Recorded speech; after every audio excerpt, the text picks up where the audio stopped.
அஸ்ஸலாமு அலைக்கும். இன்றைக்கி நம்ம ஹபீஸ் கிச்சனில் இறால் பிரியாணி தான் பண்ண போகிறோம். இந்த இறால் பிரியாணி காயலில் உள்ள எங்கள் மாமா பொண்ணு சொல்லி கொடுத்தது தான். வாங்க எப்படி பண்ணலாங்கிறத பார்க்கலாம். என்னென்ன பொருட்கள் தேவைங்கிறதையும் பார்த்துடலாம். 1/2 கிலோ இறால் வாங்கி க்ளீன் பண்ணி கழுவி எடுத்து வச்சுருக்கேன். 3 மீடியம் சைஸ் பெரிய வெங்காயத்தை நீல வாக்கில் கட் பண்ணியிருக்கேன். 4 நல்ல பழுத்த தக்காளியில் 4 எண்ணெய் எடுத்து நீல வாக்கில் கட் பண்ணியிருக்கேன். 1 கப் புதினா, 1 கப் மல்லி இலை, கொஞ்சமாக ரம்ப இலை, 3 ஏலக்காய், 2 கிராம்பு, கொஞ்சம் பட்டை எடுத்து வச்சுருக்கேன். தாளிப்பதற்கு நெய் எடுத்து வச்சுருக்கேன். 1 ஸ்பூன் வத்தல் பவுடர், 1/2 ஸ்பூன் மஞ்சள் பவுடர் எடுத்திருக்கேன். 1 லெமன் எடுத்து வச்சுருக்கேன். அதில் பாதி தான் தேவைப்படும். இறாலை மசாலா போட்டு பெரவிடலாம். எடுத்து வச்ச இறாலில் 1 ஸ்பூன் வத்தல் பவுடர் சேர்த்துக்கிறேன். 1/2 ஸ்பூன் மஞ்சள் பவுடர், 2 ஸ்பூன் தயிர் சேர்த்துக்கிறேன். 2 ஸ்பூன் அப்படி இல்லைன்னா 2.5 ஸ்பூன் தயிர் சேர்த்துக்கலாம். இப்போ உப்பும் சேர்த்துருவோம். கொஞ்சமாக உப்பு சேர்த்துருக்கேன். இப்போ நல்லா பிரட்டி வச்சிடலாம்.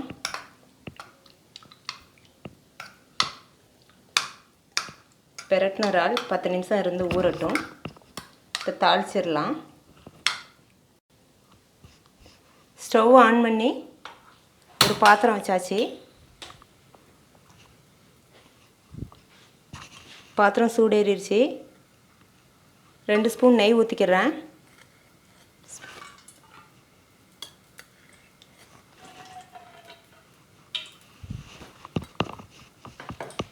தேங்காய் எண்ணெயும் சேர்த்துக்கிறேன்.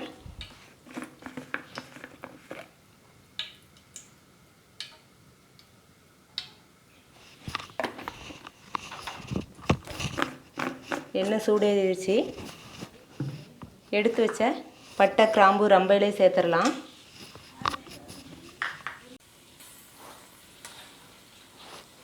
கட் பண்ணி வச்ச பெரிய வெங்காயத்தை சேர்த்துட்றேன்.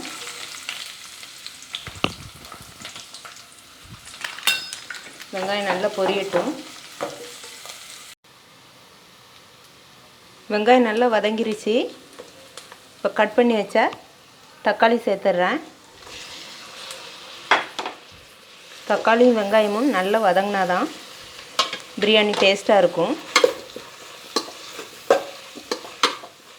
தக்காளி நல்லா மசியட்டும்.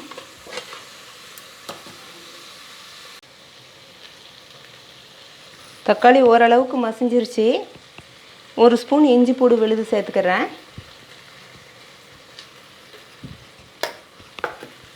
மிக்ஸ் பண்ணிடலாம். இஞ்சி பூடு விழுதில் உள்ள பச்சை வாடை மடியட்டும்.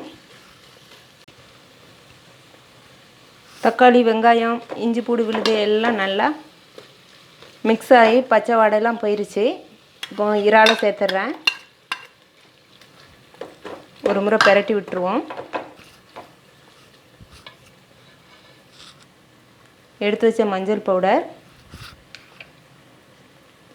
வத்தல் பவுடர் மிக்ஸ் பண்ணிடலாம்.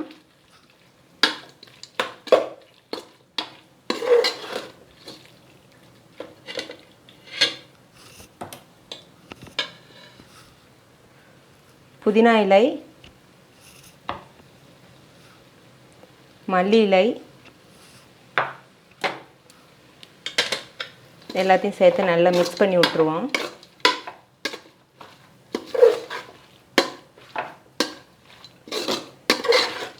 ஒரு 2 நிமிஷம் இப்படி வேகட்டும்.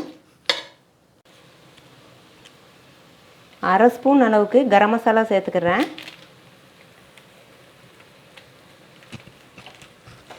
மிக்ஸ் பண்ணிடலாம்.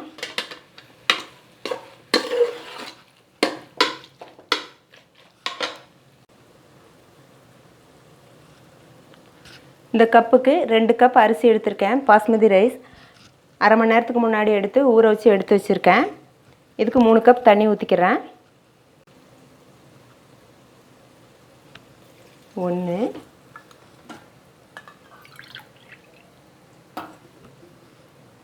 2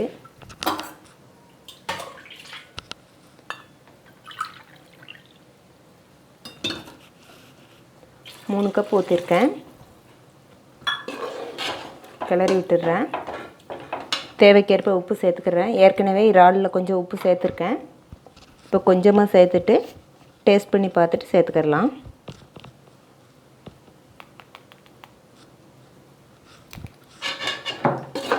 உப்பு சேர்த்து கிளறி விட்டாச்சு. தண்ணி நல்லா கொதிச்சிருச்சு. அரிசியை சேர்த்துட்றேன்.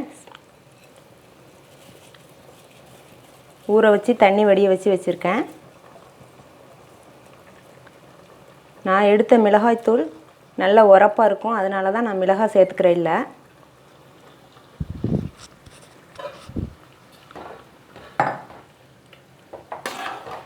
இப்போ லைட்டாக பெரட்டி விட்டுட்டு ஒரு மூடி போட்டு மூடி வச்சிடலாம். ஸ்டவ்வை மீடியம் ஃப்ளேம்லேயே வச்சுக்கிறேன். திறந்து பார்க்கலாம்.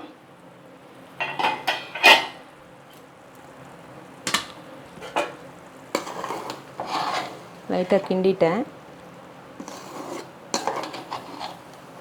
இந்த ஸ்டேஜில் கட் பண்ணி சாறு எடுத்த லெமனை புழிஞ்சிக்கிடலாம். லெமன் சாறை ஊற்றிடுறேன்.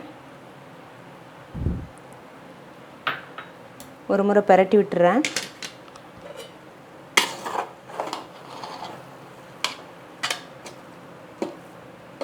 இன்னும் ஒரு 2 நிமிஷத்தில் நம்ம இறால் பிரியாணி ரெடி ஆயிரும்.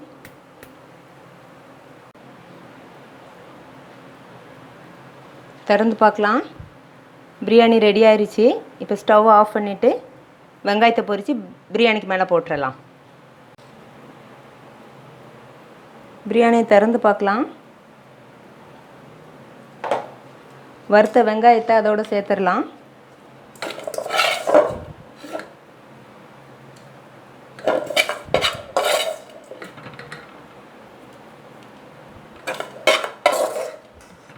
அவ்வளோதான், இறால் பிரியாணி ரெடி ஆயிடுச்சு. இப்போ தட்டில் வச்சு பரிமாறலாம். பரிமாறுறதுக்கு ஒரு பிளேட்டுக்கு எடுத்திருக்கேன். எப்போவுமே பிரியாணி எடுக்கும்போது நடுவில் இருந்து எடுக்கக்கூடாது, இப்படி ஓரமாக தான் எடுக்கணும். அடி பிடிக்காமல் நல்லா வந்திருக்கு. இறால் பிரியாணியை நீங்களும் இந்த மெத்தடில் ட்ரை பண்ணி பாருங்கள். எப்படி வந்துச்சுன்னு நம்ம கமெண்டில் சொல்லுங்கள். நம்ம சேனல் பிடிச்சிருந்தால் லைக் பண்ணுங்கள், ஷேர் பண்ணுங்கள், சப்ஸ்கிரைப் பண்ணுங்கள். அஸ்ஸலாமு அலைக்கும்.